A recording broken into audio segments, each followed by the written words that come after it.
Hello creators, நீங்கள் உருவாக்குற எண்ணங்கள் தான் உங்கள் வாழ்க்கையை தீர்மானிக்குதுங்க. நீங்கள் ஏன் பாசிட்டிவான பர்சனாக இருக்கணும் அப்படின்னு நீங்கள் தெரிஞ்சுக்கணுமா?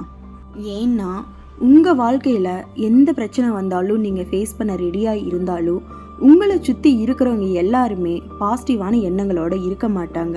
அப்படிப்பட்ட ஒரு சூழ்நிலையில் உங்கள் வாழ்க்கையில் நீங்கள் அவங்களுக்கு ஒரு சொல்யூஷன் சொல்கிற மாதிரியான ஒரு சந்தர்ப்பங்கள் வந்தால் அவங்களோட இது நாள் வரைக்கும் அவங்க வாழ்க்கையில் நெகட்டிவான எண்ணங்களாலேயும் நெகட்டிவான விஷயங்களாலேயும் அவங்க லைஃப்பை ரன் பண்ணிகிட்டே இருக்கிறதுனால நீங்கள் சொல்யூஷன் சொல்ல போகும்போது அவங்களோட நெகட்டிவ் தாட்ஸ் உங்களையோ அதுக்குள்ளே இழுத்துரும்.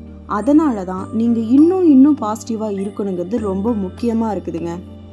உங்கள் ஃப்ரெண்டோட வாழ்க்கையை சரி செய்கிறதா நினச்சிக்கிட்டு நீங்கள் அந்த ஒரு பிரச்சனையில் நெகட்டிவ் பர்சனாக மாறிடக்கூடாது.